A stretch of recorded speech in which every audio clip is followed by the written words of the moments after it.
What's up, y'all? Welcome to the Dungeon Master Experience. In this video, we're diving into the fantastic Dungeon Master Experience articles by Chris Perkins. He's one of the lead designers of Dungeons & Dragons. We'll explore his invaluable insights and advice to enhance your skills as a Dungeon Master and create unforgettable D&D experiences for your players. What's up, y'all? Welcome back to another fun-filled episode of the Dungeon Master Experience. Haven't done one of these in a while. I'm going to keep making them until they're all done. I don't know how long that'll take me. But anyway, the article in this video is called Intervention, and it's from July 28th, 2011. As always, I haven't read ahead. I don't know what this article is exactly about, so I'm going to read it to you, and we're going to discover together the words of wisdom from Chris Perkins in 2011, when Dungeons & Dragons 5th edition was just a twinkle in old Chrissy Poo's eye. So let's go ahead and get started and see what this article is all about. Friday night, San Diego Comic-Con. I'm standing behind a podium, hosting a seminar panel on the art of the Dungeon Master, and sharing nuggets of wisdom with a packed house of 350 plus people, most of them dedicated Dungeon Masters actively running campaigns. The presentation concludes with 3 tips that have served me well in my regular Monday and Wednesday night games. 1. Show no fear. 2. Don't get bored with your own campaign. And 3. Underprepare, but be ready to improvise. As my presentation gives way to an open Q&A session, it's hard to miss the enormous white elephant lurking in the back corner. Every dungeon master in the room is aware of it. It's called the difficult player, and it tramples and destroys more D&D campaigns each year than we dare admit. Wow, okay, so this one's going to be good. This one's going to be about problem players. This is a very interesting topic that you'll see a lot of YouTube videos about, and it's one that I think we've all experienced from time to time. How do you handle a problem player? So, you know, nowadays in the modern meta of problem players, you know, you of course have the cheater, you have the main character syndrome guy, you have the weirdo that is inappropriate with people, you have the people that don't take showers. So we're going to see what Chris Perkins talks about in this one. I'm sure he'll touch on at least some of that stuff I just named. Here we go. This is a very real problem and a difficult topic to broach with players. It's also a topic that you and I, as dedicated dungeon masters, take very seriously. During the Q&A part of the panel, one struggling dungeon master bravely stepped forward and announced that his players made a frequent habit of laying waste to his carefully laid plans, transforming what should have been an epic campaign into a mindless slaughterfest. Not all dungeon masters have the luxury of choosing their players. Options are limited, and sometimes jettisoning even one player can cause the entire group to crumble. That leaves 2 courses of action: restructure the campaign to give the players more of what they want, and less of what you want, or force them to adhere to certain codes of conduct on threat of ending the game. Fact. People play Dungeons & Dragons for different reasons, and players come to the game table with different attitudes, expectations, and play styles. As Dungeon Masters, we need to accept this fact, account for it in our adventures, and move on. However, every successful campaign I've ever run was built on the foundation of a social contract, usually unspoken, that specifies what is acceptable behavior versus unacceptable behavior. Ideally, the Dungeon Master agrees to adhere to certain rules and to entertain the players while showing favoritism towards none. The players agree to respect each other's play styles, respect the campaign, and refrain from cheating. That's how great campaigns and lifelong friendships come to pass. Depending on your circle of gaming friends, you might encounter one or more players who refuse to be bound by any form of social contract.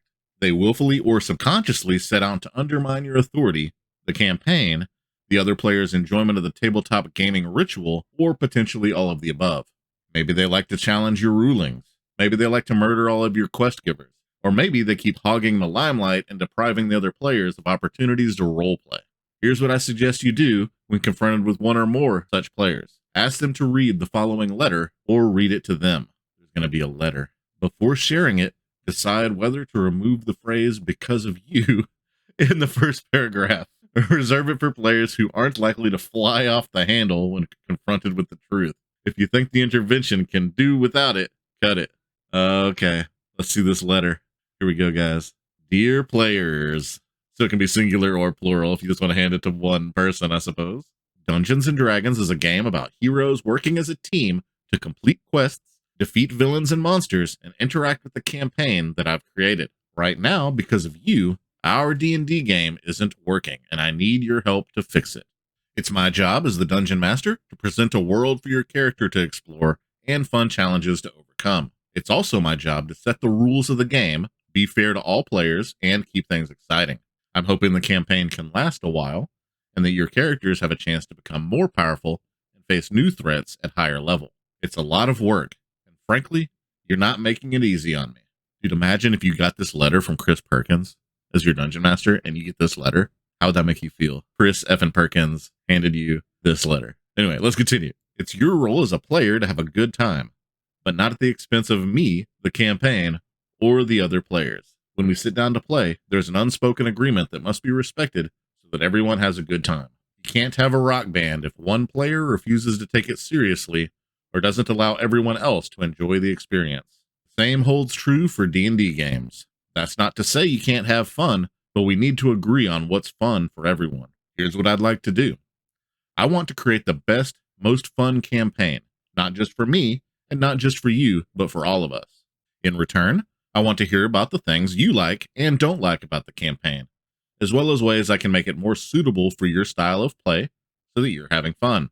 I also want you to think about what makes the game fun for me and everyone else. Ultimately, we all want to have a good time, but right now, that's not happening. This is the Chris Perkins version of the "we need to talk" conversation, but it's in letter form.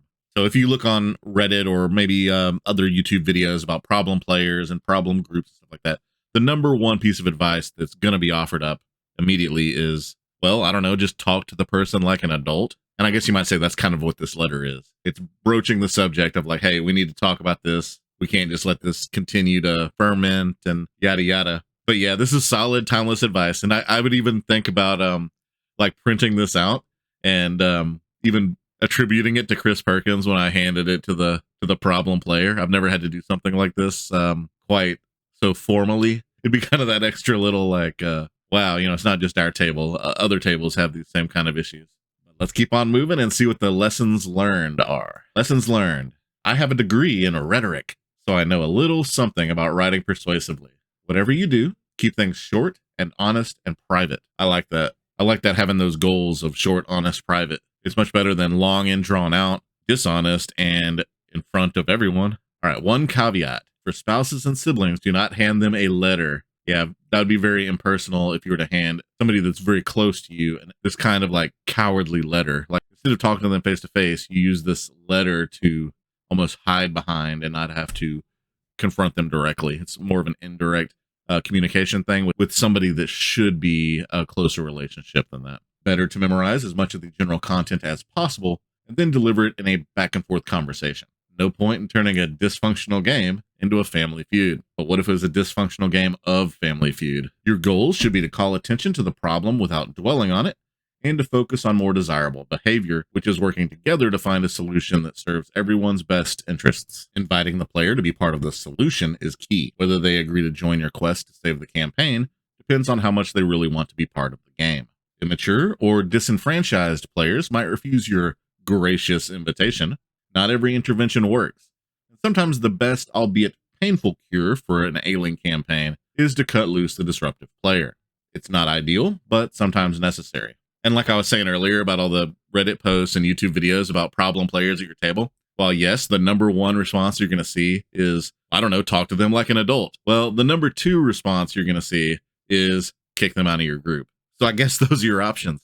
Talk to them like an adult or kick them out of the group. The intervention is best used as a last recourse when more disarming methods fail. In my Monday and Wednesday night games, I allow a certain amount of rowdiness and give the players license to have bad nights and silly moments. When I perceive that things are getting out of hand, I have no qualms about steering the game back on track through sheer force of will and the occasional, okay guys, let's play this game right, remark. I also let the players police each other. More often than not, they're the ones making sure that their inner jerks don't screw things up and reduce the campaign to rubble. That said, I met at least one dungeon master at San Diego Comic-Con whose players are 100% united in their quest to thoroughly trash his campaign. If that were my gaming group, I'd pack up my books and save my campaign for a worthier band of adventurers. I might also drop by my local gaming store on a Wednesday night, unfold my Dungeon Master screen, and run a D&D encounters session. Who knows? I might meet some players who actually respect all that the game has to offer. Till the next encounter. So I did look up what a D&D Encounters session was, and it seems that in 4th edition, it was kind of their version of organized play. Like nowadays, we have Dungeons & Dragons Adventurers League. So then it was called D&D Encounters. Anyway, I hope y'all enjoyed the video. If you did, thumbs up, yada yada. And hey, a question. I've been using this very beautiful nature footage for the background of these videos, and I'm still kind of playing with the idea of what I actually want to put behind the articles as I read them. I don't know if the beautiful nature footage is maybe just even too beautiful and it distracts from the document that I'm reading, or maybe there's some better idea. I could use Baldur's Gate 3 like gameplay footage in the back. Anyway, let me know what you think. Let me know what you think about the article. The next article in the series is called Maptism. So that one's probably going to be about making maps and stuff like that. That'll be kind of fun. But yeah, that's about it. See ya.